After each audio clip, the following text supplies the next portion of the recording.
같이 한번 읽어보겠습니다. 그리스도는 어떻게 선지자의 직무를 수행하고 계십니까? 할렐루야. 오늘은 이 소요리 문답 24번째 시간입니다.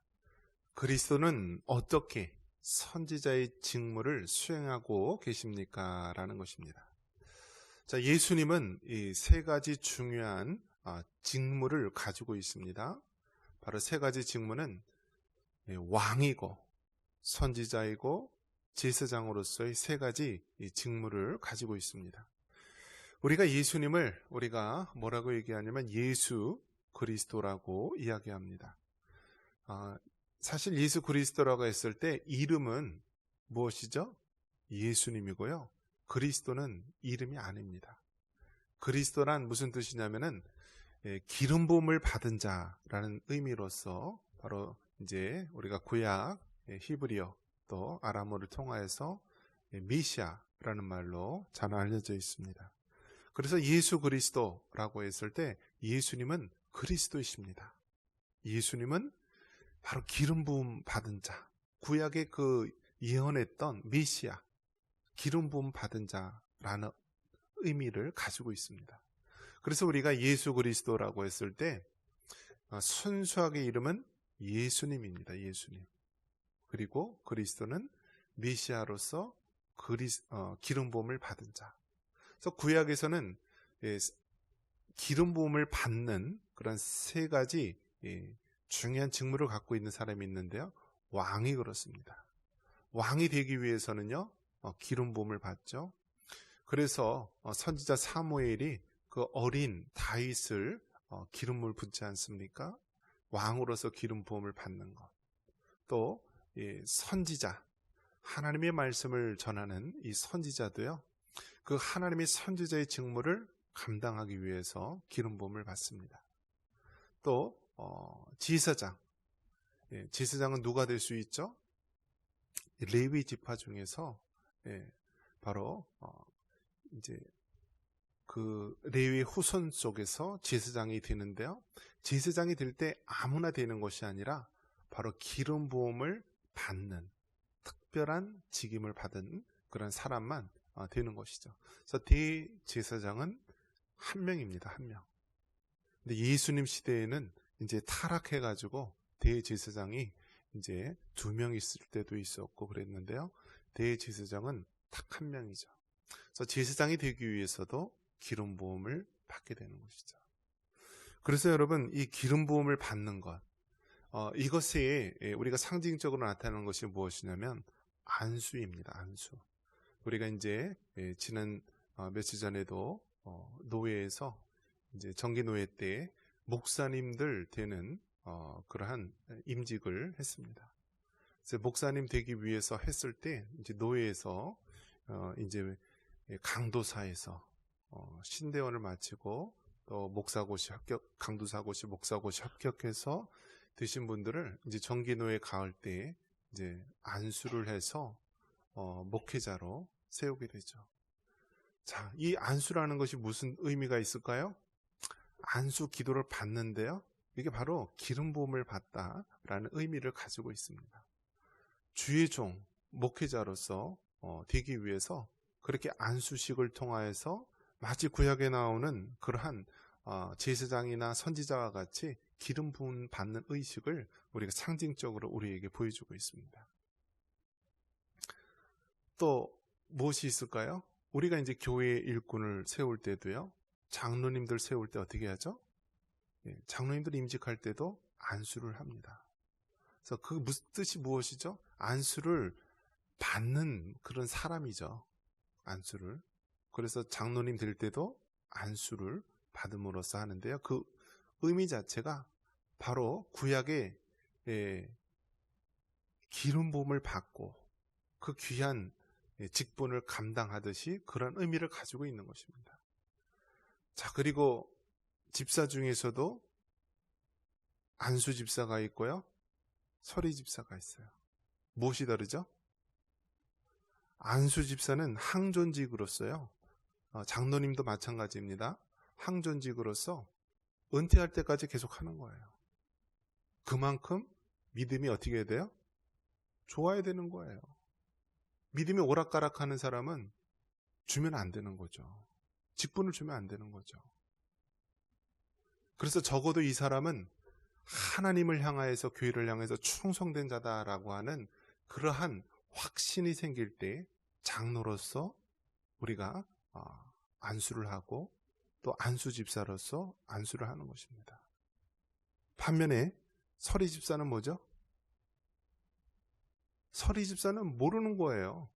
어떤지. 그래서 어떻게 하죠? 매 해마다 임명을 하는 거예요. 서리가 뭐죠, 여러분? 서리가 탁 내렸다가 해가 뜨면 확 사라지죠. 그 서리 집사는 모르는 거예요, 어떻게 되는지. 그래서 교회에서 적어도 1년마다 확인을 해서 이 사람은 신앙이 좋다라고 했을 때 그렇게 우리가 일꾼, 직임을 주는 것이죠. 자, 이 모든 것이 다 어디서 나왔느냐? 구약에서 기름 부음을 주는 사건에서 나오는 것입니다. 왕으로서, 제사장으로서, 선지자로서. 그래서 중요한 이 하나님의 직임을 감당하기 위해서 기름 부음을 줬던 그 모습. 자, 그래서 구약에서는요, 왕으로서 뭐 다윗 왕이라든지 또 제사장으로서 뭐 여러 가지 또 선지자로서 귀한 사명을 감당했는데 사람이기 때문에 완벽한 그러한 자는 없었죠. 우리가 잘 아는 대로 다윗 왕도 정말 간음죄와 살인죄와 얼마나 불경한 짓을 범하게 됐습니까? 사람은 이처럼 불완전한 왕, 불완전한 제사장, 불완전한 선지자들이 많았는데 완전하시고 실수가 없으시고 죄가 없으신 그런 분이 있습니다. 왕으로서도 완전하고 선지자로서도 완전하고 제사장으로서도 완전하신 분. 그분이 바로 누구예요? 예수 그리스도. 바로 우리 예수님이다라는 거예요. 그래서 우리는 예수님은요, 왕으로서 우리의 삶의 주인이 되시고 또 인도자가 되시는 왕이십니다. 그리고 예수님은 선지자로서 우리에게 하나님의 말씀을 대언하시고 또 하나님의 말씀을 주시는 그러한 선지자이십니다. 또 예수님은 제사장으로서 백성들의 죄를 바로 죄사함 받게 하시고 하나님께로 이끄는 그런 제사장의 역할을 하시는 분이십니다. 그래서 예수님이야말로 정말 완벽하신 왕으로서 선지자로서 제사장으로서 우리에게 서신 것입니다. 오늘 말씀의 제목이 바로 그리스도, 바로 예수님께서는 어떻게 선지자의 직무를 수행하는가라는 것입니다. 선지자의 직무가 뭐예요? 구약시대에 이사야나 엘리야나 많은 하나님의 선지자들이 있었죠. 그들의 공통된 직무가 무엇입니까? 하나님의 말씀을 전하는 거예요. 그 당시만 하더라도 성경 말씀 66권이 다 완성이 되지 않았죠. 아마 모세오경은 있었을 수 있었겠죠. 하지만 구약의 많은 성경, 또 신약에 있는 그 예수님의 말씀을 중심으로 한 복음서와 많은 성경들이 완성되기 전이었습니다. 그래서 하나님께서는 누구를 세워서 하나님의 말씀을 전하십니까? 선지자를 세워서 하나님의 말씀을 전하도록 하신 것입니다.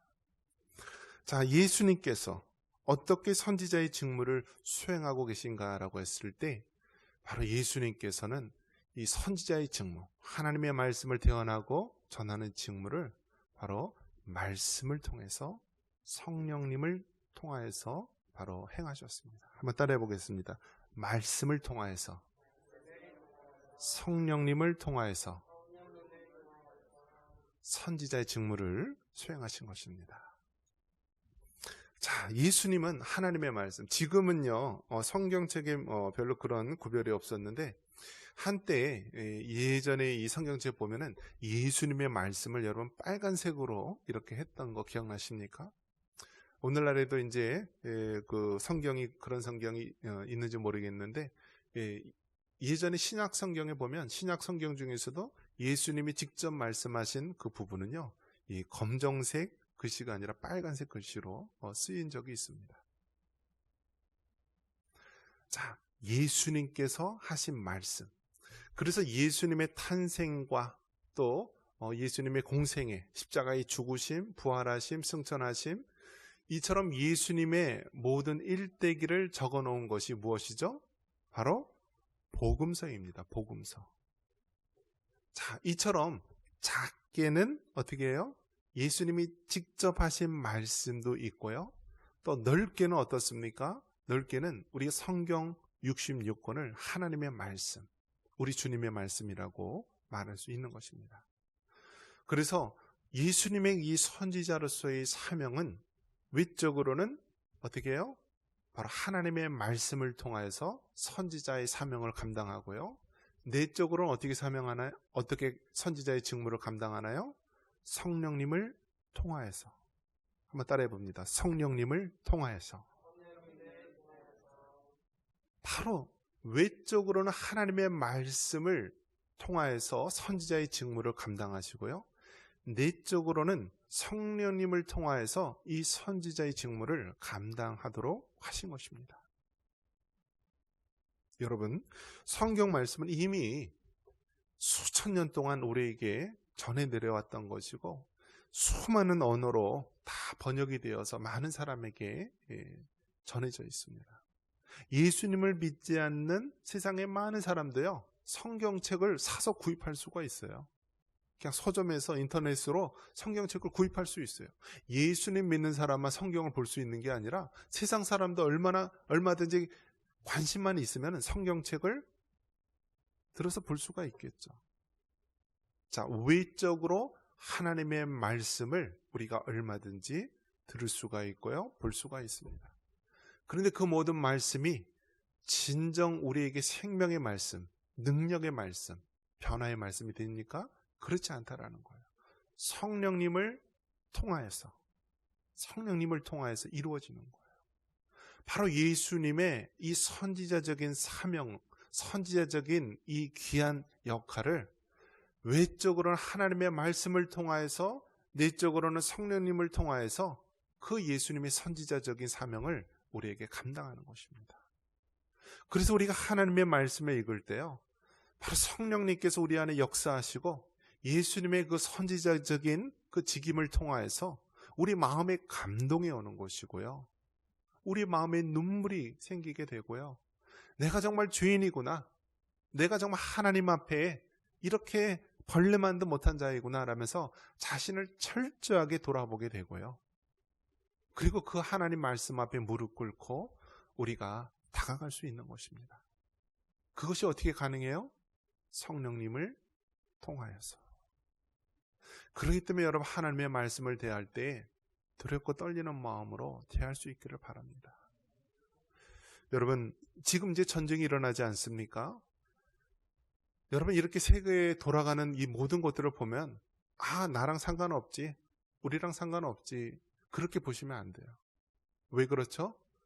지금 이 모든 것들이 우리랑 상관없는 이야기가 아니에요. 우리랑 상관없는 이야기가 아니에요. 모든 것들이 성경 말씀대로 이루어지는 거예요. 성경 말씀대로.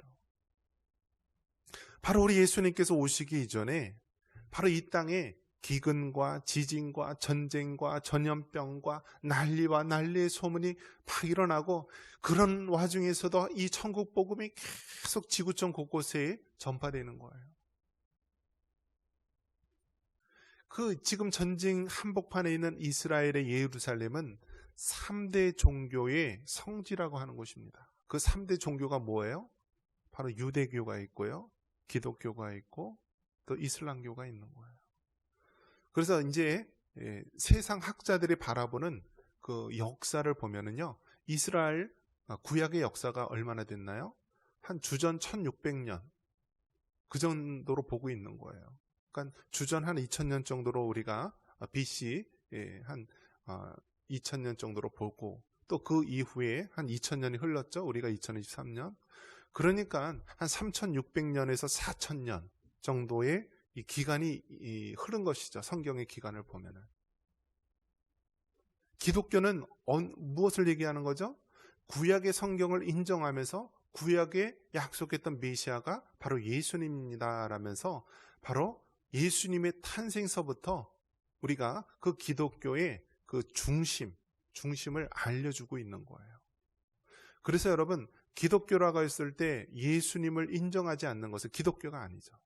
그래서 유대교는요, 비록 그들이 구약 성경을 전수해주고 그들이 유지 보존했던 중요한 사명을 감당했지만은 신약을 인정하지 않기 때문에 유대교는요, 기독교가 아니에요. 그 이후 주후 한 700년에 사우디아라비아 메카에서 그 무하마드라고 하는 그러한 선지자가 나타나서 자신이 하나님의 말씀을 받았다라고 하면서 그렇게 해서 사우디아라비아 메카를 중심으로 해서 생겨난 종교가 뭐예요? 이슬람교예요, 이슬람교. 그들은 뭐라고 얘기하냐면 자신의 조상이 아브라함이라고 믿어요. 아브라함이 이삭을 낳았고요. 그 전에 하갈을 통해서 이스마엘을 낳았죠. 바로 이제 유대인들의 그 족보가 바로 이삭의 자손이라고 보는 것이고, 그 이슬람교는 바로 이스마엘의 후손으로 보고 있는 것입니다. 지금 전쟁의 모습이요, 바로 그러한 이삭의 자손과 이스마엘의 자손의 대립이라고 보는 그러한 시각이 있습니다. 이것이 우리랑 전혀 상관없는 것이 아니라 모든 것이 성경대로 이루어지는 거예요. 유대인들이 그토록 소중하게 여겼던 구약의 그 광야 생활 동안 계속 가지고 다녔던 것이 뭐예요? 성막이잖아요, 성막. 그리고 그 이스라엘 백성이 그 지금 팔레스틴 땅, 가나안 땅에 정착해서 솔로몬 때 세운 것이 무엇이죠? 성전이잖아요. 솔로몬 성전. 그런데 그 성전이 어떻게 돼요? 중간에 이제 스룹바벨에 의해서 다시 한번 짓기도 하고 그랬는데 다 무너졌잖아요. 로마의 디도 장군에 의해서 그 예루살렘과 성전이 돌 하나도 돌 위에 남지 않게 다 산산조각 다 무너지게 됩니다. 그래서 그 예루살렘 성전의 동서남북에서 서쪽 벽만 남겨두고 다 무너뜨렸습니다. 그래서 그 서쪽 벽이 무엇이에요? 지금 예루살렘에 가면은 그 통곡의 벽이라고 하는 그 벽이에요. 그래서 아직도 유대인들은 그 무너진 성전을 다시 짓기 위해서 그렇게 지금 기회를 누리고 있는 것입니다. 그 무너진 예루살렘 성전에 지금 무엇을 지었어요? 이슬람의 바로 3대 이슬람의 그 성지라고 하는 그러한 사원을 지었어요. 황금돔 사원을 지었고요. 그들의 이슬람 회당을 지었습니다. 바로 이 모든 것들이요, 성경의 말씀대로 되는 거예요. 말씀. 그러한 때 우리 그리스도인들이 모든 것이 성경의 말씀대로 이루어짐을 보고 깨달아야 됩니다. 그래서 우리는 하나님의 말씀을 바로 알고요, 성령님을 통하여서 또 교회 목회자를 통하여서 여러분에게 말씀해주는 이 하나님의 말씀을 잘 깨달아 듣고요, 우리가 믿음으로 준비해야 되는 거예요. 믿음으로 준비해야 됩니다. 핵을 가진 러시아와 핵을 가지지 않는 우크라이나가 어떻게 전쟁을 할 수 있습니까? 그렇게 세상이 봤는데 전쟁이 일어나지 않습니까? 지금 러시아, 우크라이나 전쟁이 일어나고 있는데 어떻게 또 다른 전쟁이 일어날 수 있느냐라고 했는데 버젓이 바로 이스라엘과 팔레스틴 전쟁이 일어나고 있죠. 그 다음 장소가 어디일까요? 그것이 이제 대만하고 중국일 수도 있다라고 보고요. 또 한 시각은 정말 이 한반도일 수도 있다라고 보는 시각입니다. 바로 우리는 바로 그 역사의 한 중심, 한 복판에 우리가 살고 있는 것입니다. 이러한 때 우리가 정말 예수님, 선지자로서 우리에게 오신 그 예수님, 그 예수님의 말씀을 붙잡으시기 바랍니다. 그리고 하나님의 말씀을 통하여 성령님께서 우리에게 말씀하시는 그 하나님의 음성을 붙잡고요, 끝까지 믿음을 지킬 수 있기를 바랍니다. 이것이 바로 그리스도께서 우리에게 참 선지자로 오셔서 우리에게 주시는 말씀입니다. 마지막 때 참으로 깨어있는 영성, 깨어있는 믿음으로 승리할 수 있는 우리 모두가 되기를 주님의 이름으로 축원합니다.